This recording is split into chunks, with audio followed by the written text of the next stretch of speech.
Bharatiya Janata party इसको खत्म करना चाहती है। हिंदू राष्ट्र के आड़ में ये जो घिनौना खेल खेल रही है, बस हिंदू लेकर चलेगी, नहीं, कतई नहीं होने देंगे। हिंदू मुस्लिम सिख ईसाई आपस में सब भाई भाई, ये नारा पहले भी चला था, आज भी चला है, आगे भी चलेगा। द्वापर त्रेता कलयुग सब में चलेगा। न द्वापर बदला है, न त्रेता बदला है, न कलयुग बदला है, न सतयुग बदलेगा। हम चंदन लगाएंगे, हम भगवा पहन के घंटा बजाएंगे, तब आप हमको मानिएगा कि हम जो है तो मतलब सनातनी है। नहीं तो हम सनातनी नहीं, हम समाजवादी है तो हम सनातनी नहीं हो सकते। धर्म की बात करते हैं, धर्म होता क्या है वो आज तक समझ पाए हैं? धर्म ये होता है कि धर्म में आप हर किसी को जोड़ कर चलिए, सबको साथ लेकर चलिए, सबका विकास सोचिए, सबकी उन्नति सोचिए, कि कोई भूखा ना मरे, कोई बिना रोजगार के ना मरे। युवा हमारा गुटखा खाकर ना घूमे कि IT सेल पे तुम्हारे 2-2 रुपए के गुटखा खाकर वही गाली गलौज करता रहे महिलाओं के साथ। ये मुझे नहीं लगता कि कुछ कर पा रहे हैं। बाकी इनका पाखंडवाद चरम सीमा पर है। 2027 में पूरे लश्कर के साथ साम दाम दंड भेद चारों अपनाकर सत्ता और शासन में आएंगे और सपा सरकार बनाएंगे। भाजपा तो कह रहे राम राज्य आ गया है। राम राज्य वाकई आ गया है, पर ये राम नहीं, ये रावण का राज्य आ चुका है। पर हम रावण को फिर भी उससे बहुत उच्च पद पर मानना चाहेंगे, क्योंकि रावण ने इतनी गंदी राजनीति तो नहीं की होगी। राम राज्य में बेटियों का हमने चीरहरण देखा है, राम राज्य में हमने बिना डॉक्टर के अस्पताल देखे, राम राज्य में हमने शिक्षा, एक बच्ची को भागते हुए देखा था जो अपने बुलडोजर चलने के बाद किताब लेकर भाग रही थी। ये मैंने राम राज्य में देखा। नमस्कार, मैं हूं दिव्या श्रीवास्तव और आप सभी देख रहे हैं #भारत-न्यूज। आपको बता दें कि आज समाजवादी पार्टी में जिस तरीके से महाराणा प्रताप की जयंती देखने को मिला कि किस तरीके से भारी तादाद में लोग समाजवादी पार्टी में आए और समाजवादी पार्टी में महाराणा प्रताप की जयंती मनाई गई। महाराणा प्रताप की मूर्ति पर माल्यार्पण किया गया, फूल बरसाया गया, किताबें जो हैं अखिलेश यादव को दिया गया और साथ ही में कुछ महिलाएं हैं जिनसे बात करेंगे जो हिंदू शेरनी होने का दावा करती हैं और कहती हैं कि अखिलेश यादव के साथ 2027 में चुनाव जीतने का काम करेंगे। और इन महिलाओं से बात भी करेंगे कि इनका क्या कहना है कि जिस तरीके से भारतीय जनता पार्टी कहती है कि राम राज्य बना दिया है। अगर हम बात करें तो उत्तर प्रदेश आज के समय में राम राज्य बन चुका है और साथ ही साथ महिलाओं की सुरक्षा को लेकर के टक्कर से टक्कर मिलाकर के पुलिस प्रशासन बल साथ में खड़ा है। इन सभी चीजों पर चर्चा करेंगे महिलाओं से, उनका क्या कहना है। आपकी जयंती है कैसे देखती है, जहां एक और भारतीय जनता पार्टी लगातार दावे कर रही है कि इस बार स्वर्ण समाज हमारे साथ जाने वाला है, इसको कैसे देखती है?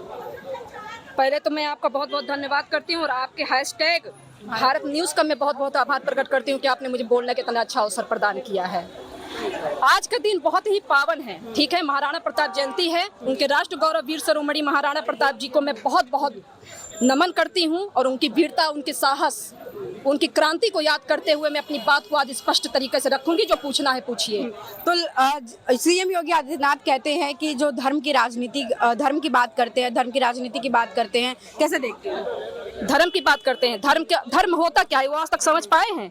धर्म ये होता है कि धर्म में आप हर किसी को जोड़ कर चलिए, सबको साथ लेकर चलिए, सबका विकास सोचिए, सबकी उन्नति सोचिए, कि कोई भूखा ना मरे, कोई बिना रोजगार के ना मरे। युवा हमारा गुटखा खाकर ना घूमे कि IT सेल पे तुम्हारे 2-2 रुपए के गुटखा खाकर वही गाली गलौज करता रहे महिलाओं के साथ। ये मुझे नहीं लगता कि कुछ कर पा रहे हैं। बाकी इनका पाखंडवाद चरम सीमा पर है। और बताइए, आज समाजवादी पार्टी में आप आई, अखिलेश यादव से मिली, कैसे देखती हैं आज कैसा है? बहुत ही अच्छा दिन रहा है। हमारे राष्ट्रीय अध्यक्ष जी ने बहुत अच्छा मैसेज दिया है। उनकी वीरता, उनके साहस को याद करके, इसी वीरता साहस को याद करते हुए उन्होंने कहा है कि 2027 में पूरे लश्कर के साथ साम दाम दंड भेद चारों अपनाकर सत्ता और शासन में आएंगे और सपा सरकार बनाएंगे।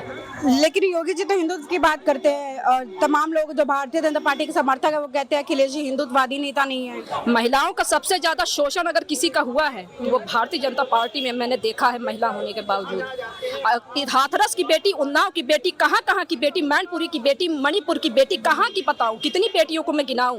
अनगिनत बेटियां मेरे सामने, मेरे सोशल मीडिया पे आज नहीं तो कम से कम 20,000 पोस्ट में गवाह हूं इस बात की।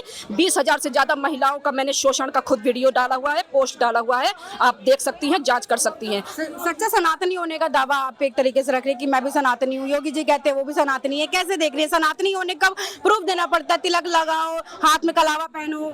हम तिलक लगा लें, हम मुकुट पहन लें, हमको सीता मैया मान लेंगे, हमको सनातनी मान लेंगे, तब हम चंदन लगाएंगे, हम भगवा पहन के घंटा बजाएंगे, तब आप हमको मानिएगा कि हम जो है तो मतलब सनातनी है। नहीं तो हम सनातनी नहीं, हम समाजवादी है तो हम सनातनी नहीं हो सकते हैं। भारतीय जनता पार्टी की नजर में सबसे बड़ी कमजोरी अगर कुछ है तो वो है समाजवादी पार्टी। उनको पता है कि समाजवादी पार्टी ऐसी जो सारे समाज को लेकर माननीय राष्ट्रीय अध्यक्ष अखिलेश यादव सबको साथ लेकर चलने का काम कर रहे हैं, उससे भारतीय जनता पार्टी डरी हुई है। इसलिए सनातन की आड़ में भगवा चोला पहनकर जितना गंदा खेला खेल अभी ये 12 साल से खेल रहे हैं, वो अभी वर्तमान में भी खेलने का फिर से ये कोशिश कर रहे हैं। भाजपा तो कह रहे राम राज्य आ गया है। राम राज्य वाकई आ गया है, पर ये राम नहीं, रावण का राज्य आ चुका है। पर हम रावण को फिर भी उससे बहुत उच्च पद पर मानना चाहेंगे, क्योंकि रावण ने इतनी गंदी राजनीति तो नहीं की होगी। राम राज्य में बेटियों का हमने चीरहरण देखा है, राम राज्य में हमने बिना डॉक्टर के अस्पताल देखे, राम राज्य में हमने शिक्षा, एक बच्ची को भागते हुए देखा था जो अपने बुलडोजर चलने के बाद किताब लेकर भाग रही थी। ये मैंने राम राज्य में देखा है। ये राम राज्य है। आप भी हिंदू होंगी ना, तो क्या आप सनातनी नहीं है? आप सनातनी तो आप नहीं जान रही है कि प्रभु श्री राम यही मैसेज देते थे कि तुम मॉब लीचिंग करो, तुम जय श्री राम बुलवाओ, तुम कट्टा मार दो, तुम पेट में छुरा मार दो।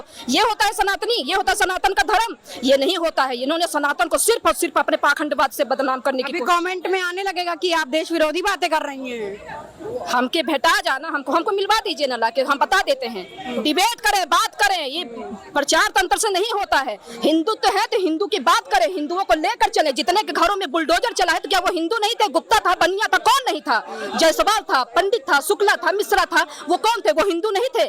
उनके घरों पर बुलडोजर चला तब इनको ध्यान नहीं आया। इन सब के लिए सबसे पहले आवाज उठाने वाले हमारे माननीय राष्ट्रीय अध्यक्ष अखिलेश यादव जी हैं, जिन्होंने कहा कि हमारी सरकार आने के बाद हम इसकी भरपाई करेंगे। ये होता है जननायक, ये होते हैं नेता, ये होता है समाजवाद, ये होता है समाजवाद का नारा, जिसको हम लेकर चलेंगे और 27 में पूरे शासन के साथ और पूरे सत्ता साल बल के साथ सरकार और शासन सत्ता दोनों बनाएंगे। तो 27 में मतलब क्षत्रिय समाज कहीं ना कहीं समाजवादी पार्टी क्षत्रिय नहीं है। हमने क्या कहा? समाजवादी पार्टी। हमारे नेता सबको लेकर चलते हैं। हमारे नेता हिंदू, मुस्लिम, सिख, ईसाई, वो भारतीय जनता पार्टी इसको खत्म करना चाहती है। हिंदू राष्ट्र के आड़ में ये जो घिनौना खेल खेल रही है, बस हिंदू लेकर चलेगी, नहीं, कतई नहीं होने देंगे। हिंदू, मुस्लिम, सिख, ईसाई आपस में सब भाई भाई, ये नारा पहले भी चला था, आज भी चला है, आगे भी चलेगा। द्वापर, त्रेता, कलयुग, सब में चलेगा। न द्वापर बदला है, न त्रेता बदला है, न कलयुग बदला है, न सतयुग बदलेगा। तो मतलब अब 27 में समाजवादी पार्टी बन रही है। पूरे प्रचंड बहुमत के साथ सरकार बनाएंगे, पूरे जोश के साथ बनाएंगे। नहीं बनेगा तो जमीनी स्तर पे उतर कर बनाएंगे, लड़ेंगे इनके लिए, कटेंगे इनके लिए, लेकिन सरकार जरूर बनाएंगे। अखिलेश यादव को लाएंगे जो समाज की बात करे, समाज के हित की बात करे,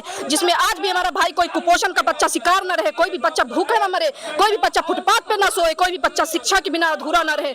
आज किताबें खरीदने में, खुद एक माँ हूँ, एक बच्चे की माँ हूँ, मैं किताब खरीदने में 7,000 का किताब लेके गई हूँ। मेरे आंखों से आंसू निकल गए। हमारे पास, हम अपने नेता की आवाज ईमानदारी से बुलंद करते हैं। हमारे पास कोई पीछे गुंडा राज नहीं है। हम योगी जी की तरह काला धन का वादा करके सफेद धन बना बना के बेच नहीं रहे हैं। हम गरीब लोग हैं, मिडिल क्लास फैमिली से आते हैं। हमारे नेता यही सिखाते हैं कि एक अच्छे पथ पर चलिए, अच्छा निर्माण करिए, अच्छे नेता बनिए। अभी भी हमारे नेता ने यही समझाया है कि किसी को भी गाली गलौज नहीं, बहुत ही शांति का परिचय दीजिए और अपनी बात बहुत ही सराहना, बहुत शांति के साथ रखिए, उसको लेकर चलिए। बहुत बहुत शुक्रिया। कैसे देखती है जिस तरीके से योगी आदित्यनाथ कह रहे हैं कि भारतीय जनता पार्टी राम राज्य आ चुका है, कैसे देख रही है? देखिए, राम राज है और रहेगा। जब जब राम राज चाहा उसी का विजय हुआ है। जब जब राम राज चाहे वो नेताजी के थे, जो मुलायम सिंह यादव जी में राम राज था, जब क्षत्रिय का यहाँ सम्मान इज्जत था तभी विजय हुआ। जब वहाँ से दिक्कत हो गई तो वो हट गए, भाजपा में चले गए, तो भाजपा विजय, भाजपा जिस दिन क्षत्रिय चाहेगा हट जाएगा, अखिलेश यादव विजय हो जाएगा। कहते हैं भारतीय जनता पार्टी वाले अखिलेश यादव सनातन विरोधी हैं। ऐसा कुछ नहीं, सनातन विरोधी नहीं है। उनको थोड़ा पार्टी के लिए अपना कुछ बोलना पड़ता है, ये उनकी है मजबूरी। हाँ, आज कैसे देखती है? आज तो क्षत्रिय समाज एक साथ है, क्या लग रहा है 27 में क्या होगा? 27 में ऐसा है, अगर माननीय राष्ट्रीय अध्यक्ष जी मानते रहेंगे, क्षत्रिय का इज्जत सम्मान देते रहेंगे, उनको आगे वाले में हर चीज जगह देते रहेंगे, तभी उनका बेड़ा पार। भाजपा में भी तो इज्जत मिल रही है क्षत्रियों को, कि नहीं मिल रही है? ऐसा नहीं है, ऐसा नहीं है। अब नहीं मिल रही इज्जत? नहीं, कुछ डिसबैलेंस है, कुछ डिसबैलेंस में दिख रहा है। मतलब दिक्कत है? हाँ, जो भी दिक्कत है वो समाज में दिख रहा है। देखिए, तमाम महिलाओं से हमने बात करी। साफ तौर पर आपने सुना कि किस तरीके से महिलाओं ने बता दिया कि महिलाओं की सुरक्षा पर क्या असर पड़ रहा है और कैसे 2027 में अखिलेश यादव की सरकार बनाने के लिए महिलाएं काम करेंगी। इन महिलाओं से बात करने के बाद अगर हम बात करें वाकई जमीनी स्तर पर, तो आप सभी देख पा रहे होंगे कि स्मार्ट मीटर से तो जनता त्रस्त है ही है, और साथ ही में अगर हम बात करें तो महिलाओं का साफ तौर पर कहना है कि अगर महिला ठान ले तो सत्ता किसी की भी उखाड़ के फेंक सकती हैं और किसी को भी राजा बना सकती हैं। तो महिलाओं से चर्चा करने के बाद आपको कैसी लगी वीडियो जरूर बताइए कमेंट सेक्शन में। तमाम खबर जानकारी लाती रहूंगी। जुड़े रहे आज तक भारत न्यूज़ के साथ। बहुत बहुत शुक्रिया।